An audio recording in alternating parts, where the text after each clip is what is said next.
നമുക്ക് മാങ്ങയൊക്കെ അധികമുള്ള സമയത്തൊക്കെ ഇതുപോലെ ഉണ്ടാക്കിയെടുത്താൽ മതി. ഇതിപ്പോൾ പച്ചമാങ്ങ ആയാലും മതി, അല്ലെങ്കിൽ ചെനച്ചതായാലും മതി. കുറച്ചൊരു ചെനയുള്ള മാങ്ങയാണെങ്കിൽ അച്ചാർ ഇടുമ്പോൾ കുറച്ചുകൂടി നല്ല ടേസ്റ്റ് ഉണ്ടാവും. നമ്മൾ അച്ചാർ ഇടുകയാണ് ചെയ്യണത്. അപ്പോൾ അതിന് വേണ്ടിയിട്ട് നമ്മൾ ആ മാങ്ങ എന്ത് ചെയ്യുക, അതിൽ കുറച്ച് കല്ലുപ്പ് നമ്മൾ ഇട്ട് കൊടുക്കുകയാണ് കേട്ടോ. അപ്പോൾ ഇങ്ങനെ അച്ചാർ ഇടുകയാണെങ്കിൽ കുറച്ചുകൂടി നല്ല ടേസ്റ്റ് ഉണ്ടാവും അച്ചാറിന്. നമ്മൾ എത്രയാണോ മാങ്ങ ഉള്ളത് അതിനനുസരിച്ച് നോക്കിയിട്ട് കല്ലുപ്പാണ് ഇട്ട് കൊടുക്കുന്നത്. അപ്പോൾ ആവശ്യത്തിന് ഇതുപോലെ കുറേശ്ശെ ആയിട്ട് എല്ലാ ഭാഗത്തേക്കും ഇട്ടിട്ട് ഒന്ന് കുലുക്കിയിട്ട് ഒരു 4 ദിവസം വരെയൊക്കെ വെച്ചതിൻ്റെ ശേഷം നമുക്ക് അച്ചാർ ഇട്ടാൽ മതിയേ. അല്ലെങ്കിൽ ഒരാഴ്ച വരെയൊക്കെ വെക്കാം. ഞാനൊരു 3-4 ദിവസം വെച്ചതിൻ്റെ ശേഷം ആണ് ഇത് അച്ചാർ ഇടുന്നത് കേട്ടോ. അപ്പോൾ നന്നായിട്ട് എത്രയാണ് നമുക്ക് പാകത്തിന് നോക്കിയിട്ട് ഇതുപോലെ കല്ലുപ്പ് ഇട്ടിട്ട് എല്ലാ മാങ്ങയും കൂടി മിക്സ് ആക്കിയിട്ട് ഒരു പാത്രത്തിൽ അടച്ച് വെക്കുകയാണ്. ഇതുപോലെ ഇങ്ങനെ ഇട്ടിട്ട് അടച്ച് വെക്കുകയാണ്. ഇതിൽ നിന്ന് തന്നെ വെള്ളം ഇറങ്ങി വരും. പിന്നെ മാങ്ങയിൽ നല്ല ഉപ്പൊക്കെ നന്നായിട്ട് തന്നെ പിടിച്ചിട്ടുണ്ടാവും കേട്ടോ. അപ്പോൾ 2 പാത്രത്തിലായിട്ട് ഇതുപോലെ ചെയ്തെടുത്തിട്ട് അടച്ച് വെച്ചതാണ്.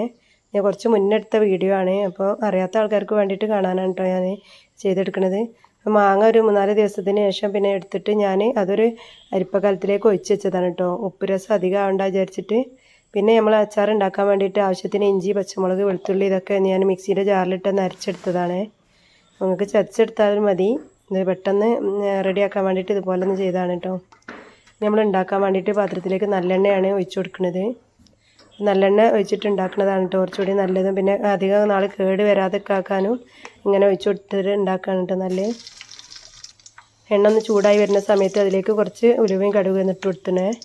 അതൊന്ന് പൊട്ടി വരുന്ന സമയത്ത് നമ്മൾ ഈ അരച്ച് വെച്ച ഈ മസാലക്കൂട്ട് ഒന്നുകൂടി അതിലേക്ക് ഇട്ട് കൊടുത്തിട്ട് എല്ലാം കൂടെ നന്നായിട്ട് മിക്സാക്കി എടുക്കുകയാണ് കേട്ടോ.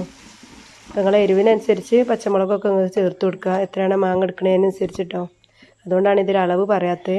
പിന്നെ ഞാൻ കുറച്ച് ഉലുവയും കടുകും ഒന്ന് വറുത്ത് പൊടിച്ചിട്ടുണ്ടായിന്. അതും കൂടി ഇതിലേക്ക് ഒന്ന് വറുത്ത് പൊടിച്ചതിൻ്റെ ശേഷം ഇതിലേക്ക് ചേർത്ത് കൊടുക്കുകയാണ് കേട്ടോ.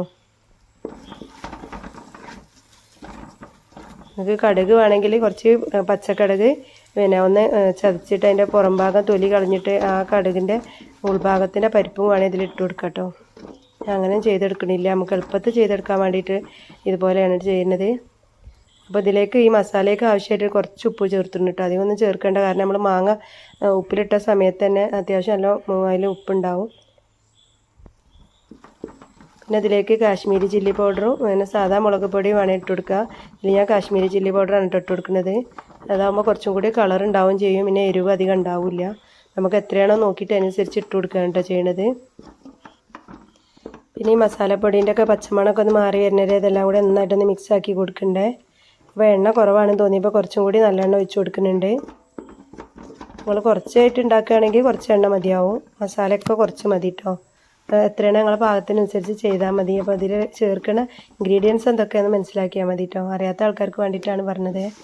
പിന്നെ ഇതിലേക്ക് നമ്മൾ ഈ മസാലേൻ്റെ പച്ചമണമൊക്കെ ഒന്ന് മാറി വന്ന ശേഷം ഞാൻ ഇതിലേക്ക് ആവശ്യത്തിന് സുർക്ക ഒഴിച്ച് കൊടുക്കാൻ കേട്ടോ, വിനാഗിരി ഒഴിച്ചതിൻ്റെ ശേഷം നന്നായിട്ടൊന്ന് തിളപ്പിച്ചെടുക്കുക. നിങ്ങൾ കുറച്ച് മാങ്ങ ഇട്ടിട്ടാണ് പിന്നെ അച്ചാർ ഉണ്ടാക്കണമെങ്കിൽ വെളിച്ചെണ്ണയിൽ ഉണ്ടാക്കിയാൽ മതി കേട്ടോ. അത് നല്ല ടേസ്റ്റാണ് കേട്ടോ. നമ്മൾ കേട് വരാതൊക്കെ ആക്കാൻ വേണ്ടിയിട്ടാണ് നല്ലെണ്ണ ചേർത്തിട്ട് ഉണ്ടാക്കുന്നത്. ഇത് നന്നായിട്ടും തിളച്ച് വന്നിട്ടുണ്ട്. അപ്പോൾ നമുക്ക് ഇതിലേക്ക് മാങ്ങ കഷ്ണങ്ങൾ ചേർത്ത് കൊടുക്കാം കേട്ടോ. അപ്പോൾ മാങ്ങ ഞാൻ അരിച്ച് ചേർത്ത് ഒന്ന് വേറെ പാത്രത്തിലേക്ക് മാറ്റി കൊടുത്തതാണ് കേട്ടോ. ഇതുപോലെ അരിപ്പക്കലം വെച്ചിട്ട് ഇതുപോലെ ഒന്ന് മാങ്ങ പിന്നെ അരിച്ചെടുത്തതാണ്. കാരണം ഉപ്പ് രസം കൂടണ്ടെന്ന് കരുതിയിട്ടാണ് കേട്ടോ. നമ്മൾ ഈ മാങ്ങ കഷ്ണങ്ങൾ ഇട്ടിട്ട് എല്ലാം കൂടി നന്നായിട്ട് തന്നെ മിക്സ് ആക്കി കൊടുക്കുകയാണ് കേട്ടോ. ഇതെല്ലാം യോജിപ്പിച്ചതിന് ശേഷം ബാക്കിയുള്ള മാങ്ങ കഷ്ണങ്ങൾ കൂടി ചേർത്ത് കൊടുത്തതാണ്. ഇനി നമുക്ക് എത്രയാണോ വേണ്ടത് നോക്കിയിട്ട് ആ ഉപ്പിലിട്ട് വെച്ചിട്ടുള്ള അതിൻ്റെ ഉപ്പ് രസമുള്ള പിന്നെ വെള്ളമാണ് ഇട്ടത്. അത് കുറേശ്ശായിട്ട് ഒഴിച്ചു കൊടുത്തിന്. വേറൊരു പാത്രത്തിലേക്ക് മാറ്റിയിട്ടുണ്ട് കേട്ടോ. കുറച്ച് മുഴുവൻ ഒഴിച്ചു കൊടുത്തിട്ടില്ല. പിന്നെ ഇതെല്ലാം കൂടി നന്നായിട്ട് മിക്സാക്കി എടുത്തതാണ് കേട്ടോ. അപ്പോൾ ഇങ്ങനെ നമ്മൾ അധികം മാങ്ങയൊക്കെ ഉണ്ടാക്കുന്ന സമയത്ത് നമുക്ക് ഇത് മുളക് പൊടി എന്തെങ്കിലും കുറവാണെന്ന് തോന്നിയാൽ ഈ സമയത്ത് കാശ്മീരി ചില്ലി പൗഡർ ഇട്ട് കൊടുത്താലും മതിയേ. ഇതെല്ലാം കൂടി നന്നായിട്ട് മിക്സാക്കി കൊടുക്കുക. ഇതിലേക്ക് ഞാൻ കുറച്ച് കായപ്പൊടിയും കൂടി ചേർത്ത് കൊടുക്കുന്നുണ്ട് കേട്ടോ. അതാണ് അച്ചാറിന് നല്ല ടേസ്റ്റ് ഉണ്ടാവുക. കായപ്പൊടിയും പിന്നെ മധുരം അല്ല ഇതിലെ പുളിയൊക്കെ ഒന്ന് ബാലൻസ് ചെയ്യാൻ വേണ്ടിയിട്ട് കുറച്ച് പഞ്ചസാര ചേർത്ത് കൊടുത്തിട്ടുണ്ട് കേട്ടോ. അതിന് പകരം ഒരു പൊട്ട് ശർക്കര ചേർത്ത് കൊടുത്താലും മതി. എല്ലാം കൂടെ നന്നായിട്ടൊന്ന് മിക്സ് ആക്കിയിട്ട് നമുക്ക് അടച്ച് വെക്കാം കേട്ടോ. നമ്മളിത് നല്ലോണം ചൂടാറിയതിൻ്റെ ശേഷം വേണം നമ്മൾ ഒരു പാത്രത്തിലേക്ക് ആക്കി കൊടുക്കാൻ. അപ്പോൾ നമ്മൾ പാത്രത്തിലാക്കി കൊടുക്കുന്ന സമയത്ത് നല്ല ഡ്രൈ ആയിട്ടുള്ള പാത്രത്തിൽ തന്നെ ആക്കി കൊടുക്കുക. പിന്നെ മുകൾ ഭാഗത്ത് നല്ലെണ്ണ ചൂടാക്കിയിട്ട് ഒന്ന് ഒഴിച്ചു കൊടുത്താലും മതി കേട്ടോ. അങ്ങനെ വെക്കുകയാണെങ്കിൽ കുറേ നാൾ നമ്മൾ അച്ചാർ കേട് വരാതെ തന്നെ നിൽക്കുവേ. കറിവേപ്പില ഉണ്ടെങ്കിൽ കറിവേപ്പിലയും കൂടി ഫ്രൈ ചെയ്തിട്ട് ഇട്ട് കൊടുക്കുക കേട്ടോ. അതില്ലാത്തതുകൊണ്ടാണ് ഞാൻ ഇതിലിടാഞ്ഞത്. അതും കൂടി ചേർത്ത് നല്ല ടേസ്റ്റ് ഉണ്ടാവുകയെ.